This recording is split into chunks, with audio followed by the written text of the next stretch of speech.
Info Bijeljina. Regionalna konferencija o saradnji u suzbijanju prekograničnog kriminala, savremeni izazovi terorizma i migrantske krize počela je danas u Bijeljini u organizaciji njemačke fondacije Hans Seidel, na kojoj su stručnjaci iz Crne Gore, Bosne i Hercegovine i Srbije bavili se pitanjem terorizma i migranata. Bosna i Hercegovina nije spremna da se suoči sa bezbjednosnim prijetnjama koje donosi priliv migranata. Postupanjem institucija na nivou Bosne i Hercegovine, kada je riječ o prilivu migranata u Bosni i Hercegovini, nezadovoljna je i predsjednik Vlade Republike Srpske, Željka Cvijanović, koja ističe da ova zemlja nema, kako navodi, ni institucije ni mehanizme na nivou Bosne i Hercegovine da odgovori ni jednom problemu. Ja sam nezadovoljna jako postupanjem na nivou Bosne i Hercegovine institucija, kada je u pitanju i taj problem i svaki drugi problem za koji oni jesu nadležni.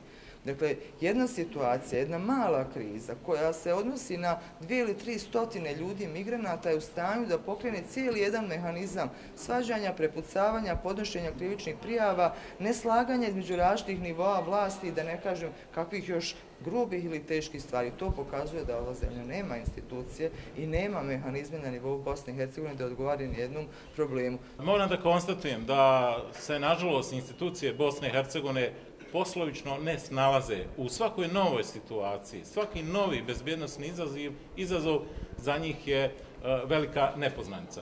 Već 2 godine traje ta migrantska kriza u jednom regionalnom nivou i bilo je dovoljno vremena da se na iskustvima Srbije i Makedonije, dakle zemalja preko koje su prošle stotine i stotine hiljada migranata, nešto nauči i da već imamo odavno odgovor na situaciju kada ona postane mnogo više i naš problem nego što je to bilo ranijih godina.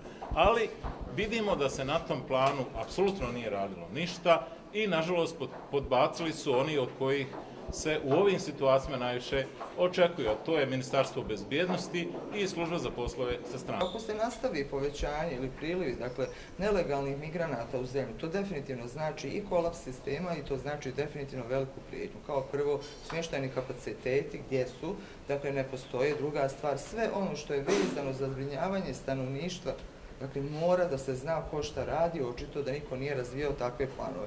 Dakle, država koja u vrijeme kada nam saopštava da imaju dnevno oko 100 ili 150 nelegalnih ulazaka preko granice, koja tada saziva sastanke i pokušava da pravi neke operativne planove, izvinite, nije ozbiljna država.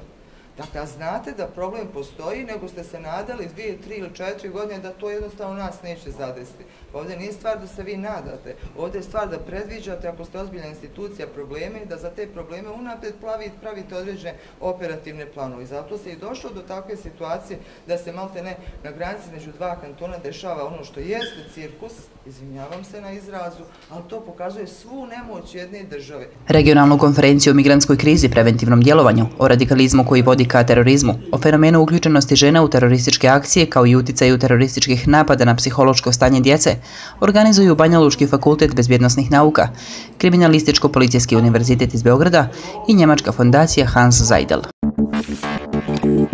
Info Bijeljina.